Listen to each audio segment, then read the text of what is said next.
यीशु का बपतिस्मा के समय उसकी आयु लगभग 30 वर्ष की थी। बपतिस्मा के तुरंत बाद पवित्र आत्मा उसे जंगल में ले गया ताकि दुष्ट आत्मा अर्थात शैतान उसकी परीक्षा ले सके। पाप रहित मसीह के लिए पूरी तरह मनुष्य बनने की खातिर यह जरूरी था कि उसे उन सभी परीक्षाओं का अनुभव हो जिनसे सभी आम लोग गुजरते हैं। परमेश्वर शैतान को अनुमति देता है कि वह हम में से प्रत्येक को परीक्षा में डाले और परखे ताकि हमारा विश्वास दृढ़ हो और शुद्ध हो। नए नियम में 2 प्रकार की परीक्षाओं का उल्लेख किया गया है। पहली दुख और कष्ट जो हम पर बाहर से आते हैं। दूसरी आंतरिक इच्छाएं जो हमें पाप की ओर ले जाती हैं। परमेश्वर हमसे पाप कराने के लिए हमारी परीक्षा कभी नहीं लेता है, लेकिन स्वयं परीक्षा में पड़ना पाप है। यीशु स्वयं परीक्षा में नहीं पड़ा। आमीन। शैतान हमारी परीक्षा लेता है ताकि हम अपनी बुरी अभिलाषाओं के द्वारा पाप करें। यीशु की कोई बुरी लालसा नहीं थी, इसलिए आत्मा उसकी परीक्षा के लिए उसे जंगल में ले गया। जांचा और परखा जाना पाप नहीं है। कई मसीहों का अनुभव रहा है जब हम शैतान के अधिकार से निकलकर विश्वास के द्वारा परमेश्वर के परिवार में प्रवेश करते हैं, तब शैतान क्रोधित होकर हम पर आक्रमण करता है। इसके साथ ही वह हमें अपने अधिकार में वापस लेने का प्रयास करता है। शैतान के आक्रमण करने का सामना करने का हमारे पास एक प्रमुख उपाय है कि हमें परमेश्वर की संतान होने का पूर्ण निश्चय हो। परमेश्वर ने यीशु के विषय में कहा था, यह मेरा प्रिय पुत्र है। पवित्र आत्मा यीशु पर उतरा। यीशु पवित्र आत्मा से परिपूर्ण होकर जंगल में गया। आमीन। यीशु ने शैतान के द्वारा परीक्षा लिए जाने से पहले 40 दिनों तक उपवास किया था।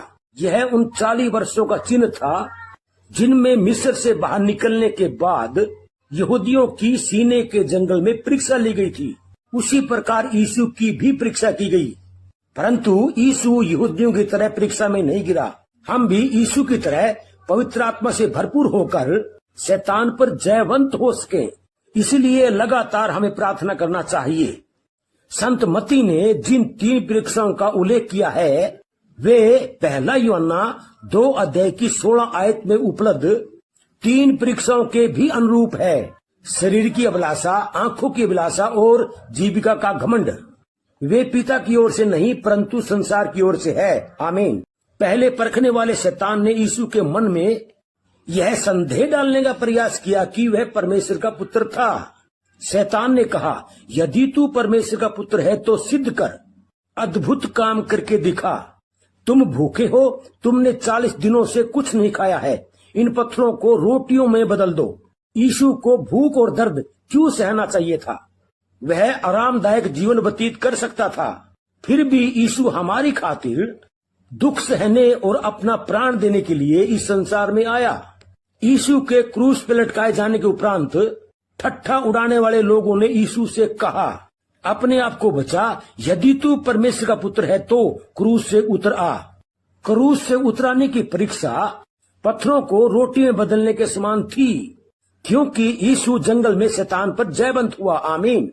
यीशु व्यवस्था विवरण 8 अध्याय की 3 आयत में उपलब्ध परमेश्वर के वचन को उदारित करने के द्वारा शैतान पर विजयी हुआ। यह उस समय का संकेत करता है जब परमेश्वर ने जंगल में भूखे यहूदियों को स्वर्ग से भोजन मन्ना खिलाया। उसने ऐसा यह प्रदर्शित करने के लिए किया कि उन्हें केवल उस पर विश्वास करना चाहिए और उसके वचन के द्वारा जीवित रहना चाहिए। कोई व्यक्ति सिर्फ रोटी खाकर पूर्ण आत्मिक जीवन नहीं जी सकता है। उसे परमेश्वर का वचन नामक आत्मिक भोजन की जरूरत है। परमेश्वर के वचन के द्वारा जीवित रहने का अर्थ परमेश्वर के वचन का पालन करना है। यहूदियों ने जंगल में स्वर्ग से प्रदान किए गए मन्ना के बारे में शिकायत की। इसके परिणाम स्वरूप उन्हें विपत्ति के द्वारा दंड दिया गया। आमीन। इसके पश्चात शैतान यीशु को यरूशलेम के मंदिर के सबसे ऊपरी कंगूरे पर ले गया। शैतान ने कहा, यदि तू परमेश्वर का पुत्र है, अपने आप को नीचे गिरा दे। अब शैतान ने यीशु को नीचे कूदने के लिए भजन संहिता 91 अध्याय की 11-12 आयत को स्वयं उद्धृत किया। भजन संहिता में दी गई प्रतिज्ञा सच्ची है। परमेश्वर के दूत हमारी रक्षा करेंगे। संसार और लोगों की दृष्टि में यीशु एक राजा की तरह बन सकता था, परंतु यीशु को एक संसारिक पृथ्वी का राजा होने के लिए नहीं भेजा गया था। यीशु को इस संसार में हमारे पापों की खातिर दुख उठाने और प्राण देने के लिए भेजा गया था। इसीलिए यीशु के लिए यह आवश्यक था कि वह शैतान की परीक्षा को अस्वीकार करे। आमीन। पिता परमेश्वर आपको और आपके पूरे परिवार को वरदानों से भर दे, यीशु मसीह के नाम में। आमीन।